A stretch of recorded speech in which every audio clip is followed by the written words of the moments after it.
हरियाणा विधानसभा चुनाव बेहद ही नजदीक है और राजनीतिक दलों की रैलियां चरम पर हैं और इसी कड़ी में नलवा विधानसभा सीट से भाजपा प्रत्याशी रणधीर पनिहार अपने पैतृक गांव पनिहार पहुंचे और साथ ही उनके समर्थकों ने एक भव्य ट्रैक्टर रैली के साथ उनका जोरदार स्वागत किया।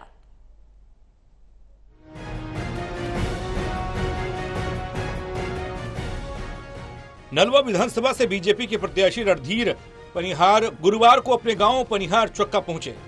गांव में उनके आगमन पर ग्रामीणों ने भव्य स्वागत किया और इसी मौके पर रणधीर और उनके समर्थकों ने एक विशाल ट्रैक्टर रैली निकाली। इस रैली में सैकड़ों लोगों की भारी भीड़ देखने को मिली, जिससे पूरे इलाके में उत्साह का माहौल बन गया।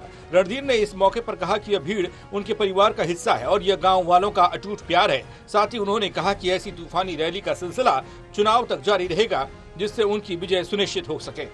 पनिहार की इस भव्य रैली से रणधीर पनिहार को अपनी जीत का पूरा भरोसा है। उन्होंने विश्वास जताया कि नलवा की जनता भारी बहुमत से उन्हें विजयी बनाएगी। हरियाणा के चुनावी रण में जहां कांग्रेस और बीजेपी दोनों अपने घोषणा पत्र जारी कर चुके हैं, वहीं रणधीर पनिहार ने कांग्रेस की गारंटी को नकारते हुए कहा कि जनता केवल बीजेपी और कुलदीप बिश्नोई की गारंटी पर ही भरोसा करेगी। रणधीर ने कांग्रेस के संभावित उम्मीदवार प्रोफेसर संपत सिंह के निर्दलीय नामांकन वापस लेने पर प्रतिक्रिया देते हुए कहा कि इससे उनके चुनावी समीकरण पर कोई असर नहीं पड़ेगा और वो पूरी तरह से आत्मविश्वास से भरे हुए हैं।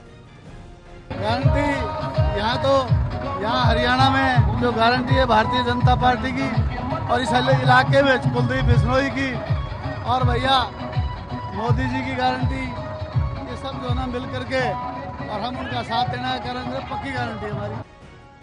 हरियाणा के चुनावी दंगल में सभी प्रत्याशी पूरी ताकत झोंक रहे हैं और अपनी जीत सुनिश्चित करने के लिए जी जान से मेहनत कर रहे हैं, लेकिन यह चुनावी रण किसके पक्ष में जाएगा और जनता किसे अपनी सेवा का मौका देगी, इसका फैसला चुनाव का परिणाम करेगा।